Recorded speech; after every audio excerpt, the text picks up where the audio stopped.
It's time for Talking Pints. And my guest tonight, well, I have to say, he is one of the most versatile comedians, because here he was, here were the Chuckle brothers, with Titchy Strider just a few years ago. Have a look at this. Hey. To you. To me. To you then. To me. To you. To me. To you then. To me. Yeah. To you. To me. To you then. To me. Yeah. To you. To me. To you then. Oh, just stop with that me to you, to me to you, to me to you stuff. We both got things to do, from me to you, to me to you, bruv. What? Stop all that me to you, to me to you, to me to you stuff. You? We both got things to do, from me to you, to me to you. Please welcome Paul Chuckle. Paul, welcome. Welcome. Good part of the show, this, It's isn't a it? nice part, isn't it? Born and bred Rotherham, Yes. and a family of entertainers. Yes, Dad was a comedian, Gene Patton, was in the old musicals and stuff. Mum was a dancer. Two eldest brothers who were in the business when I was born. There's not far between us, but mind you, the war did interrupt Mum and Dad. Showbiz families. I was born in Masborough, stone's throw from Millmore, Rotherham United's ground, and in fact the first words I said was, "Who threw that?" And well, they were hard crowd, isn't it? And, you know, people think these days X Factor and, you know, all of these big talent shows, you know, Britain's Got Talent, because you guys won a show that was even more dominant, I think, in many ways. Yeah. It was the famous Huey Green and Opportunity Knocks, wasn't it? Yeah, Huey Green. Yeah, we won that in 1967. We'd only been in the business 4 years by then. 60 years this month since we started. Very good. And winning Opportunity Knocks changed everything. No. No? For about 2 or 3 months, we were big names in the working men's clubs. And that was it, and then we were forgotten again, because if you're only on a one-off, even if it's a talent show, you don't do much. But 7 years later, 1974, we won New Faces. Yep. And that changed it a bit, and we got quite a lot of TVs after that. Yeah, and you're appearing on big TV programmes, you're doing all this stuff, you're making people laugh, but you then decide that you're going to do kids' TV and make kids laugh. What prompted that? Well, we didn't decide it. We were asked. We were doing there's a Ward Allen, Roger the Dog. It was a children's TV programme, and it was touring the country. And they were doing a 3-week tour over Easter in theatres, which was our forte more than the clubs. And we were asked if we would compare the show, and we said we've never worked to kids in our lives. And they said, well, you do pantomime every year. So, well, yeah, but that's family. And they said, well, all you need to do is compare the show and do a few bits you do in the panto. So we said, oh, cool, yeah, we'll do that. 'Cause, I mean, 3 weeks in the theatre. Entertaining kids compared to the northern stand-up comedy, it's a slightly different script, isn't it? Just slightly. Yeah, Rotherham Trades and Labour were much harder. But you go on, you know, with Chucklevision to have this truly astonishing success. Yeah, it's amazing. I mean, you go on for nearly a quarter of a century. Yeah, 23 years. I mean, kind of everybody between 30 and 50 knows exactly who you are. Yeah, was it fun to do? It was fabulous. What a great show. And because it was so fun to make, all the crew were independents. They all made sure every autumn they weren't doing anything. They were doing Chucklevision. We had the same crew for about 20 years.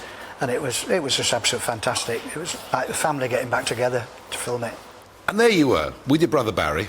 You know, you're working together the whole time. Now, normally brothers, whatever age they are, argue, have a bit of a scrap. I mean, how was that working relationship for all those years? Well, we'd hit each other and then go, hello! No, we never really had a fight. We never ever had a fist fight or anything like that. Obviously, you have arguments now and again, but when you're growing up from kids, it's anything. You have a row about something or other, and I'm never going to speak to you again, and 5 minutes later, you're playing again.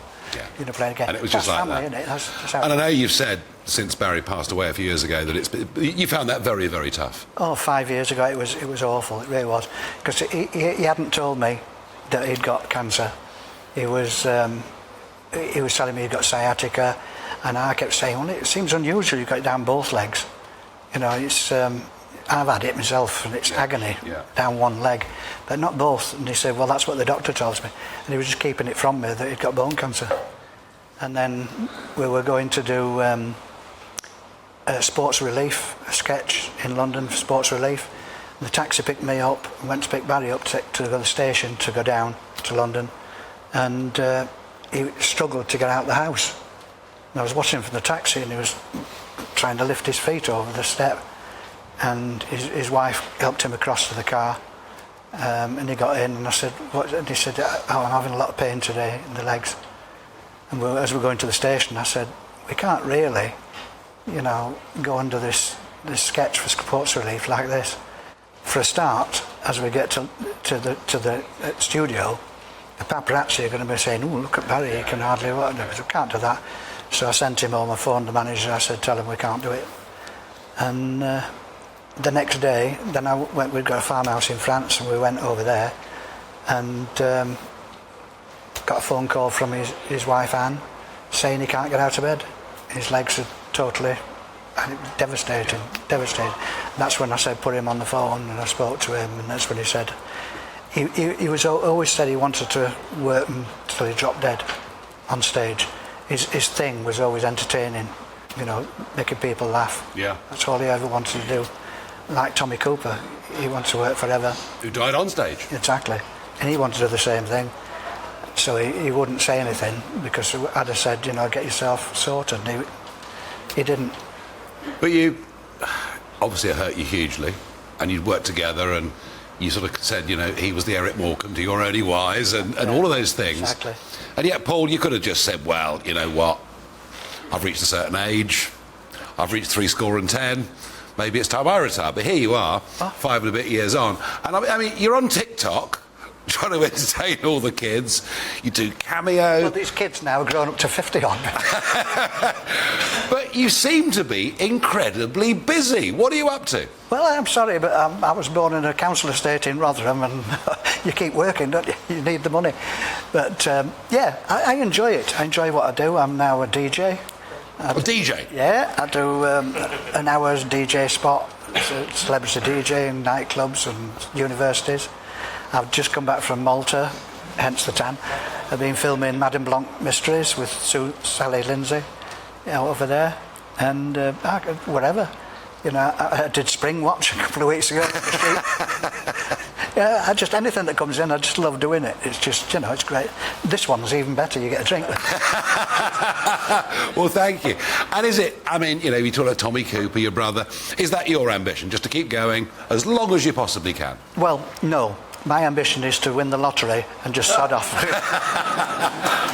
you know what, Paul? I think having met you, albeit briefly tonight, if you won the lottery, you'd still be out celebrity DJing. I would. You'd still be out enjoying yourself. And pantomime and all the bits. Now, what is it? What is the ingredient that makes some people have the ability to make others laugh? What is it? What's the secret? I've always asked myself that. And so, no, I don't know. It's fun. I mean, the type of comedy Barry and I did, and I still do when I'm doing pantomime stuff, is ageless. It's going back to Roman days, you know, if they got the togas on, if the wind blew and it shot up, whoa, hey, look at that, it's funny. Yeah. And somebody trips and falls. You see a grandma coming out of the shop and slips on the ice flat on her back. First thing you do is go, and then you go and help them. You know, that's comedy, you know, things that are funny. Now, a lot of comedians now really worry that with the modern woke age we're living in, and you can't cause offence and you can't tell jokes about this and that.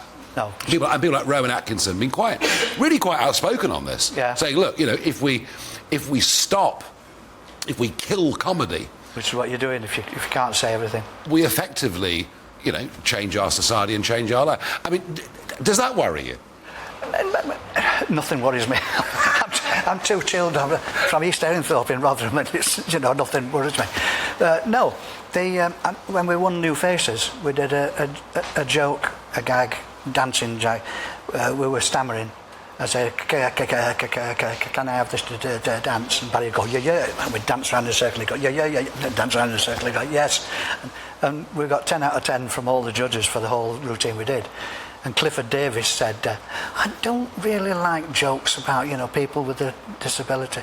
And Mickey Moore said, what are you talking about? You were laughing more than we were. And he said, oh yeah, it was very funny. He said, But all that stuff, you can't do that. No way you could do that anymore. But it seems the repertoire is being narrowed in more and more and more. Yeah, but when you do these things, you're not having...